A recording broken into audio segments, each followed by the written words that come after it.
Então, dizia eu que pelo princípio da igualdade e da não distinção, corroborado pelo artigo 5º da Constituição, como eu falei para vocês antes, os primeiros artigos da nossa Constituição, do 1º ao 8º, nós temos princípios norteadores de todas as próximas normas. Então, aqui nós temos um reforço disso. Princípio basilar da nossa Constituição, a igualdade, inclusive no âmbito trabalhista. Importante agora, bastante detalhezinhos nesse. Proibição de trabalho noturno, pintei noturno, perigoso e pintei insalubre. A quem? Aos menores de 18 anos. E proibição de qualquer trabalho para menores de 16 anos. Exceto, pintem, salvo, menores de 16 anos não podem trabalhar? Podem, exceto quando na condição de aprendiz, a partir dos 14 anos. Isso significa o quê? Existe a instituição do menor aprendiz, que a partir de 14 anos, os jovens podem entrar no mercado de trabalho na condição de aprendiz. Eles vão receber remuneração, só que existem várias condições para que eles trabalhem. Uma delas é que eles não poderão trabalhar em jornada completa, eles nunca farão 8 horas, eles farão 4 horas, meio turno. Por quê? Porque a outra condição a implementar é que eles estejam matriculados em estabelecimento de ensino, matriculados e com rendimento, não só matriculados, frequentando estabelecimento de ensino. Para eles poderem ingressar no mercado de trabalho, eles devem ser na categoria de menor aprendiz, certo? Outra coisa, eles não podem receber adicional de periculosidade nem insalubridade, por um motivo muito simples. Eles jamais podem ser expostos a agentes insalubres ou perigosos, certo? Por isso que nunca haverá um menor aprendiz que vai receber esses adicionais, certo? Muito bem. Então, a partir de 14 anos, é permitida a entrada no mercado de trabalho, na condição de aprendiz. E de 16 a 18 anos, é proibido o trabalho noturno em condições perigosas ou insalubres. Tranquilo até aí? Muito bem. Próximo inciso. Proibição de qualquer discriminação no tocante a salário e critérios de admissão do trabalhador portador de deficiência. Isso nos permite que nós dialoguemos com outra norma que faz parte do nosso edital, a Lei 13.146, que é o Estatuto da Pessoa com Deficiência. O que é importante, o nosso primeiro contato com essa norma? A definição de pessoa com deficiência. Eu sou péssimo com matemática, eu tenho problemas de aprendizado com matemática, sou muito ruim da matemática. Será que eu posso me considerar uma pessoa com deficiência e entrar num concurso por cotas? Não, não posso. Não posso. O que é uma pessoa com deficiência? É aquela que tem impedimento de longo prazo, de natureza física, mental, intelectual ou sensorial, o qual, em interação com uma ou mais barreiras, pode obstruir sua participação. Olha só, o que acarreta? Quais são as condições que essa pessoa tem que implementar para ser considerada com deficiência? Pode obstruir a sua participação plena e efetiva na sociedade, em igualdade de condições com as demais pessoas. É graças a essa norma que nós vemos em vários mercados, se vocês forem no Peruso, se vocês forem no Beltrame, vocês vão ver uma série de pessoas com algumas deficiências que nós verificamos visualmente, né? Outras nós temos que interagir com elas para ver que elas têm alguma dificuldade, ou na fala, ou na visão, certo? Nós vemos em mercados, nós vemos em bancos, nós vemos em escritórios.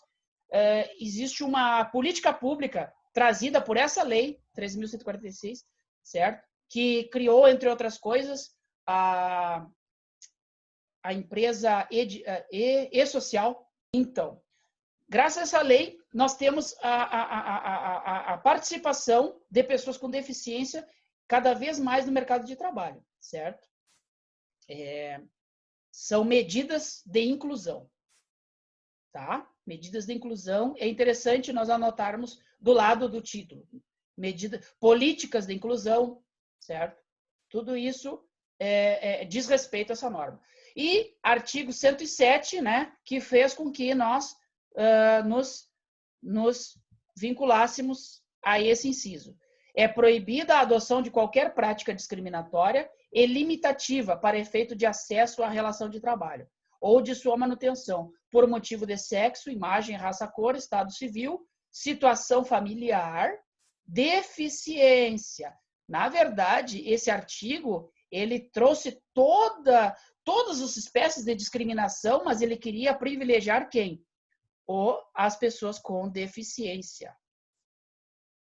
Reabilitação profissional, idade, entre outros. Muito bem. Então, é por isso que nós vemos tantas pessoas idosas que estariam fora do mercado de trabalho, pessoas com deficiência, pessoas com alguma espécie de dificuldade sendo engajadas novamente no mercado de trabalho. Por quê? Porque essas empresas são boazinhas? Não. Porque se ela receber um selo de empresa social, ela vai receber uma série de descontos nos seus impostos, certo?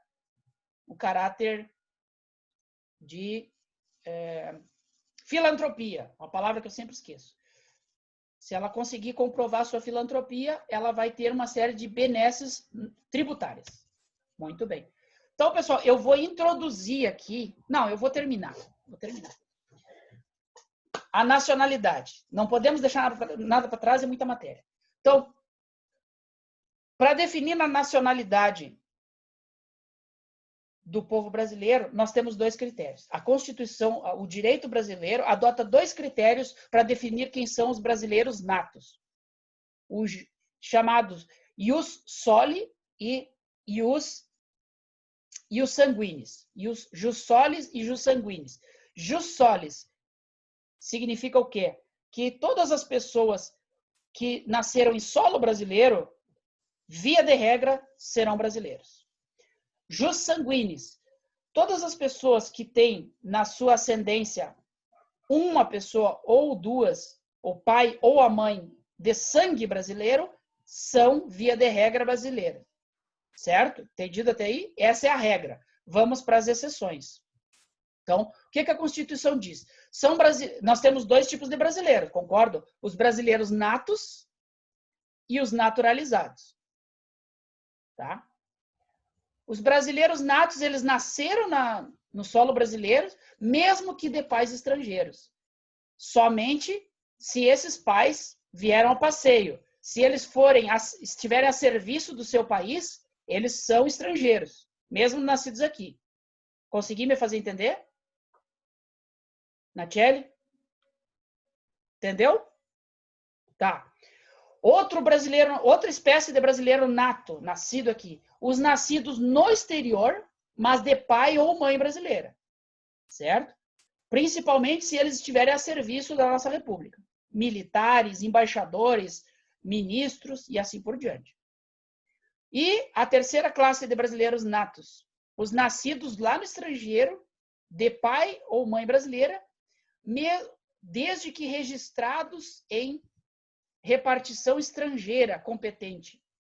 Ou seja, cada embaixada do Brasil em outro país tem um setor de registros, certo? O oficial da embaixada, ele tem condições de fazer uma averbação, um registro de aquela pessoa comprovando a identidade de seus pais.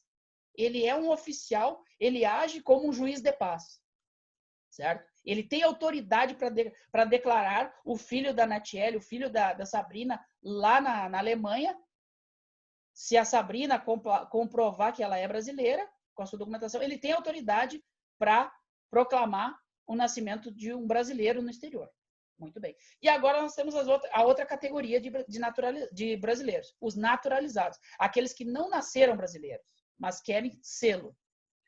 São 2 tipos. Os que adquiram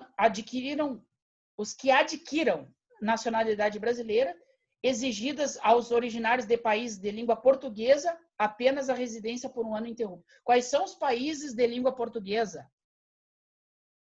São em torno de 10. Moçambique, Portugal, Cabo Verde, Guiné, Angola, todos esses países são países de língua portuguesa, certo? Então, para essas pessoas que nasceram em Angola, nasceram em Moçambique e querem se tornar brasileiros naturalizados, se exige a vinda para o Brasil e a residência de 1 ano ininterrupto, tendo idoneidade moral. Mas tem, para os estrangeiros de qualquer nacionalidade, que residirem no Brasil por mais de 15 anos, para esses é necessário que não tenham condenação penal, tá, pessoal? Sem condenação penal. Sei que é muita informação, e aí eu preparei um esqueminha. Dessa vez não é mnemônico, tá, pessoal? Pode ficar tranquilo. Como é que a gente organiza essas ideias, certo? Brasileiros natos. Os que nasceram no território brasileiro podem abrir uma chave com 3 perninhas. Uma chave com 3 perninhas. Os que nasceram no território brasileiro e os pais não estejam a serviço do seu país. Outro tipo, nasceram lá no estrangeiro, mas são funcionários nossos a serviço do Brasil, tá? E nascidos lá no estrangeiro, que tenham o pai ou a mãe brasileiros e que não estejam a serviço do Brasil. Mas aí se exige que ou eles sejam registrados no consulado brasileiro, ou eles venham, depois de adultos, morar no Brasil e, quando alcançarem a maioridade, reivindiquem a nacionalidade brasileira, no tempo que quiserem. Certo? Pode abrir essa chavezinha aí. E os naturalizados, tá, pessoal? Tem 2 tipos, naturalização ordinária e a extraordinária, tá? A ordinária é para aqueles de língua portuguesa e a extraordinária para quem não fala português.